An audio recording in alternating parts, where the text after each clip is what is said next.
Hi நண்பா நண்பீஸ். நம்ம Reserve Bank of India monetary policy கமிட்டியில ஒரு சில முக்கியமான அறிவிப்புகள்லாம் வெளியிட்டிருக்காங்க. அதெல்லாம் என்னன்ட்டு ஒன் பை ஒன்னா பார்க்கலாம்.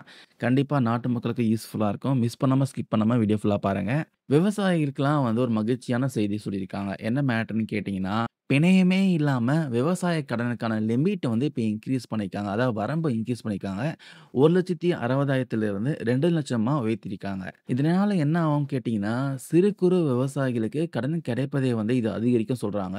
அதுவும் வந்து விவசாயிகளுக்கு அதிக அளவுல கடன் கிடைக்கும். இதனால வந்து விவசாய நடவடிக்கைகள்ல முதலீடும் அதிகரிக்கும்.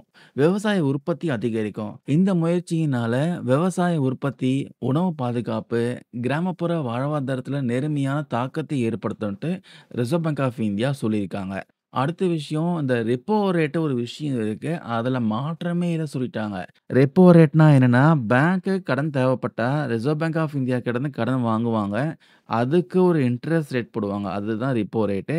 இந்த ரெப்போ ரேட் இன்கிரீஸ் ஆச்சுன்னா, கடன் மீதான வட்டியும் இன்கிரீஸ் ஆகும்.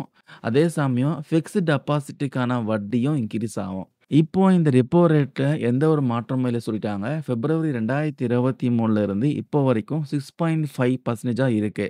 ஸோ, இதனா பேங்க் வந்து மக்களுக்கு கொடுக்கக்கூடிய கடனுக்கான வட்டியிலும் எந்த மாற்றமும் இருக்காது. முக்கியமா ஹவுசிங் லோன், கார் லோன் இது மாரி எந்த ஒரு லோன்லயும் பார்த்தீங்கன்னா, கடனுக்கான வட்டியில மாற்றம் இருக்காது. சேம் இன்ட்ரெஸ்ட்ல தான் நீங்க இஎம்ஐ பே பண்ற மாதிரி இருக்கும். ஸோ, அதுக்கப்புறம் ஒரு முக்கியமான விஷயம் பண்ணியிருக்காங்க.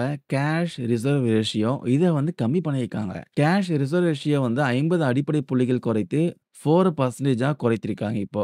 கேஷ் ரிசர்வ் ரேஷியோனா என்னன்னு கேட்கலாம்.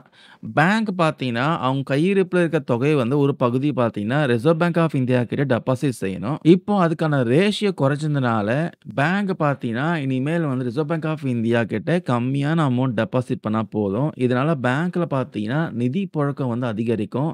மக்களுக்கும் பார்த்தீங்கன்னா, அதிகமா கடன் கொடுக்க முடியும். இதன் மூலமா பொருளாதார நடவடிக்கை எல்லாம் மேம்படும் சொல்றாங்க. ஸோ, இதனால பார்த்தீங்கன்னா, கண்டிப்பா மக்களுக்கு அதிகம் கடன் கிடைக்கும். இப்ப இந்த சிஆர்ஆர் ரேஷியோ பார்த்தீங்கன்னா, 4.5 இருந்து 4% குறைத்ததன் மூலமா, பேங்கோட செக்டார்ல கிட்டத்தட்ட வந்து ரூ. 1,16,000,00,00,000 நிதி பார்த்தீங்கன்னா, உட்செலுத்தப்படும் சொல்றாங்க. ஸோ, இதனால பார்த்தீங்கன்னா, பேங்க்லாம் வந்து மக்களுக்கு அதிகமா கடன் கொடுக்க முடியும். அடுத்த விஷயம் பார்த்தீங்கன்னா, இனி வந்து என்பிஎஃப்சி, ஸ்மால் ஃபைனான்ஸ் பேங்க்லாம் வந்து யுபிஐ கிரெடிட் லைன் வசதி வந்து கொண்டு வந்திருக்காங்க. அது என்ன யுபிஐ கிரெடிட் லைன் வசதின்னு கேட்கலாம். யுபிஐ மூலமா கடன் வழங்கக்கூடிய ஒரு அம்சம் தான் இது. ஸோ, அதுக்கான வசதி பார்த்தீங்கன்னா, இப்ப என்பிஎஃப்சிலயும், அதுக்கப்புறம் வந்து ஸ்மால் ஃபைனான்ஸ் பேங்க்லயும் கொண்டு வந்திருக்காங்க. இதனால பொதுமக்கள்லாம் ஈஸியா வந்து கடன் பெற முடியும்.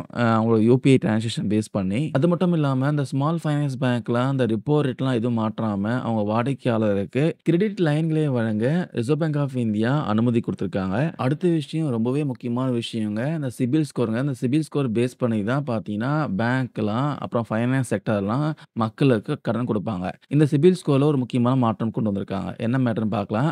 மோஸ்ட் ஆஃப் த பேங்க்ல அப்புறம் ஃபைனான்ஸ் செக்டார்ல இந்த சிபில் ஸ்கோர ப்ராப்பரா அப்டேட்டே பண்ண மாட்றாங்க. அதாவது பழைய ஸ்கோரே வச்சுக்கிறாங்க. அதனால மக்கள் பார்த்தீங்கன்னா, அடுத்த இடத்துல கடன் வாங்குறது பாதிப்பு ஏற்படுது. ஸோ, இது பல புகார் காரணமா ரிசர்வ் பேங்க் ஆஃப் இந்தியா இந்த சிபில் ஸ்கோர்ல ஒரு முக்கியமான விதிய வந்து கொண்டு வந்திருக்காங்க. அமல்படுத்த போறாங்க. இது வந்து ஜனவரி 1, 2025 முதல் அமலுக்கு வரப்போது சொல்றாங்க. அதாவது இந்த கிரெடிட் ஸ்கோர்கள்லாம் ஒவ்வொரு 15 நாட்களுக்கும் புதுப்பிக்கப்படும் சொல்றாங்க. இதனால பேங்க்குக்கும், மக்களுக்கும் ரொம்பவே யூஸ்ஃபுல்லா இருக்கும். ஏன்னா, கிரெடிட் ஸ்கோர் வந்து ப்ராப்பரா என்னதுக்கு தெரிஞ்சா மட்டும் தான் பொதுமக்கள் பார்த்தீங்கன்னா, ஈஸியா கடன் வாங்க முடியும். அதே சமயம் பேங்க்கும் வந்து ஈஸியா கடன் கொடுக்க முடியும். ஸோ, இந்த கிரெடிட் ஸ்கோர்லாம் வந்து இப்ப 15 நாட்களுக்கு ஒரு வாட்டி வந்து அப்டேட் பண்ணதுனால நெறைய பெனிஃபிட் இருக்கு. ஸோ, சப்போஸ் வந்து இன்னைக்கு ஏதாவது கஸ்டமருக்கு வந்து கம்மியான கிரெடிட் ஸ்கோர் இருந்துச்சுன்னா, அவங்களுக்கு அந்த கிரெடிட் ஸ்கோர வந்து மேம்படுத்துவதற்கான வாய்ப்பும் வந்து குடுக்குது. அடுத்தடுத்த இஎம்ஐல முன்னாடியே கட்டி அவங்க கிரெடிட் ஸ்கோர வந்து ப்ராப்பரா வந்து இன்கிரீஸ் பண்ணிக்கலாம். ஸோ, அதுக்கப்புறம் பேங்க் கஸ்டமர்ஸ் அப்புறம் வந்து என்பிஎஃப்சி கஸ்டமர்ஸ்லாம் கடன் அறிக்கைகள் கேட்கிறப்போ ப்ராப்பரா வந்து இது வந்து கிரெடிட் ஸ்கோர்லாம் குடுக்கணும்னு சொல்லியிருக்காங்க. இந்த அறிவு பார்த்தீங்கன்னா, எஸ்எம்எஸ் மூலமாவோ, அதுக்கப்புறம் மின்னஞ்சல் மூலமாவோ மக்களுக்கு அதாவது வாடிக்கையாளருக்கு அனுப்ப வேண்டும்னு சொல்லியிருக்காங்க. முக்கியமா வந்து இப்ப லோன் எதனா அப்ளை பண்றாங்க. அந்த லோன் வந்து ரிஜெக்ஷன் ஆச்சுன்னா, அதுக்கான காரணத்த ப்ராப்பரா தெரிவிக்கணும்னு சொல்லியிருக்காங்க. அது எஸ்எம்எஸ் மூலமாவோ, மின்னஞ்சல் மூலமாவோ ப்ராப்பரா தெரிவிக்கணும்னு சொல்லியிருக்காங்க. இது வந்து வெளிப்படைத்தன்மையா இருக்கணும்னு சொல்லியிருக்காங்க. ஸோ, அதுக்கப்புறம் பார்த்தீங்கன்னா, கடன் நிறுவனங்கள்லாம் வருஷம் வருஷம் இலவசமா விரிவான கிரெடிட் ஸ்கோர் அறிக்கைய வந்து கஸ்டமருக்கு குடுக்கணும்னு சொல்லியிருக்காங்க. இந்த அறிக்கை பார்த்தீங்கன்னா, அவங்களோட வெப்சைட்லயும் இருக்குன்னு சொல்லியிருக்காங்க.